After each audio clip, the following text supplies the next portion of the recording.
నమస్తే. ఓం శ్రీ గురుభ్యో నమః. ఓం నమో భగవతే శ్రీరమణాయ నమః. ఉపదేశసారం 7వ సూత్రం. ఆజ్యధారయా శ్రోతసాసమం సరళచింతనం విరళతఃపరం. సరళచింతనం విరళతఃపరం. ఆజ్యధారయా శ్రోత సాసమం సరళచింతనం విరళతఃపరం. దీని యొక్క అర్థము, నేతి దారవలే నదీ ప్రవాహము వలె తెంపు లేకుండా సాగే ధ్యానము తెంపుగల ధ్యానము కంటే ఉత్తమమైనదిగా ఇక్కడ మహర్షి వివరించారు. ఆజ్యధారయ అంటే నేతి దారవలే, పరం పరం అంటే ఉత్తమమైనది. అంటే ఇక్కడ మహర్షి మనకు ఒక్కొక్క స్టెప్ ముందుకు తీసుకువెళ్తూ ఏది ఉత్తమమైనదో మనకు వివరిస్తున్నారని ఇక్కడ మనము అర్థం చేసుకోవాలి. ఇక ఈ యొక్క సూత్రం గురించి పూర్తిగా తెలుసుకునే ప్రయత్నం చేద్దాము. మొదటగా విరళ చింతనం. విరళ చింతనం అంటే మధ్య మధ్యలో బ్రేక్ అయ్యే విధంగా చేసే ధ్యానాన్ని విరళ చింతనం అంటాము. అంటే మనము ఒక నామంతో చేసేటప్పుడు మధ్య మధ్యలో బ్రేక్ ఉంటుందన్నమాట. అంటే మనము ఒక 1 hour 2 hour తర్వాత కంటే ఎక్కువసేపు మనము ధ్యానాన్ని కొనసాగించలేము. అంటే మధ్యలో బ్రేక్ అనేది మనకు వస్తూ ఉంటుంది. ఇక రెండవది సరళ చింతనం. సరళ చింతనం అంటే తెంపు లేకుండా భగవంతునిపై మనస్సు నిలపడాన్ని సరళ చింతనము అంటారు. అంటే భగవంతుని యొక్క రూపాన్ని మనసులో అలా చూస్తూ ఉన్నామనుకోండి, అంటే ఆ భగవంతునిపై మన యొక్క దృష్టి అనేది నిలుస్తూ ఉంటుంది. దీనినే సరళ చింతనంగా చెప్పుకోవచ్చు. ఇక మనము జపం చేసేటప్పుడు జపమాలను తిప్పుతూ మనం కళ్ళు మూసుకొని ఆ నామస్మరణ చేస్తూ ఆ మంత్రంతో మనం జపం అనేది చేస్తూ ఉంటాము. అలా చేస్తూ ఉన్నప్పుడు ఆ యొక్క జపమాల యొక్క పూసలు తిప్పుతూ ఉంటాము. అంటే వాటికి 108 పూసలు ఉంటాయి.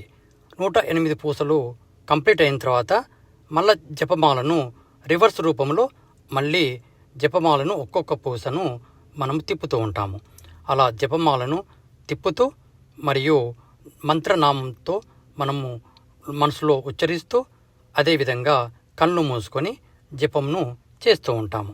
అలా చేస్తూ ఉన్నప్పుడు కొద్దిసేపటి తర్వాత ఆ యొక్క పూసలను తిప్పడం అనేది మనము ఆపివేస్తాము.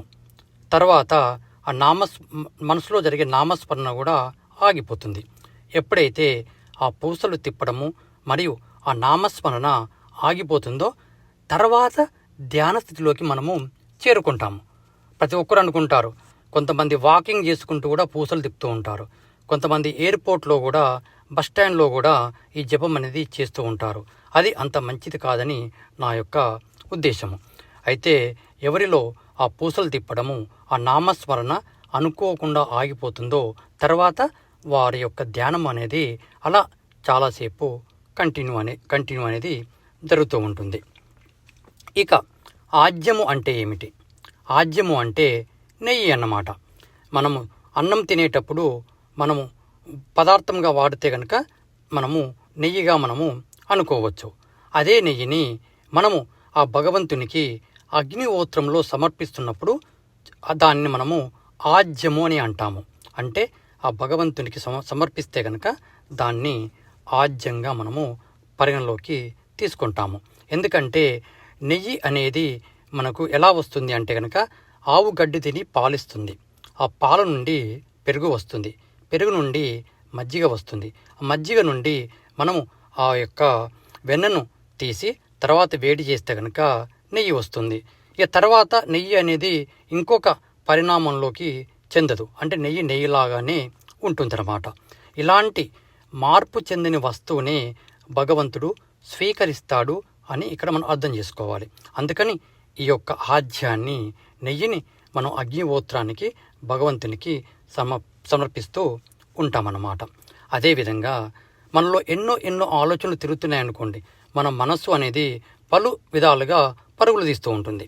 అప్పుడు మనము ఆ యొక్క శాంతి స్థితిలోకి, ఆ భగవంతుని స్థితిలోకి ఎట్టి పరిస్థితులలో చేరుకోలేము. అందుకని ఎవరిలో అయితే కనుక ఆలోచనలు లేకుండా ఉంటాయో అప్పుడు మనస్సు అనేది జీరో స్టేట్కి వస్తుంది. అప్పుడే మన యొక్క ఆ భగవంతుని యొక్క ఈశ్వర స్థితిలోకి చేరుకుంటాము. ఎందుకంటే ఈ యొక్క మనస్సే మనల్ని పలు విధాలుగా మనల్ని పరుగులు పెట్టిస్తూ ఉంటుందని మనము అర్థం చేసుకోవాలి. ఎవరిలో అయితే కనుక ఎక్కువ ఆలోచనలు ఉంటాయో అప్పుడు వారిలో ఆ అజ్ఞానం వల్ల దుఃఖం అనేది కలుగుతూ ఉంటుంది.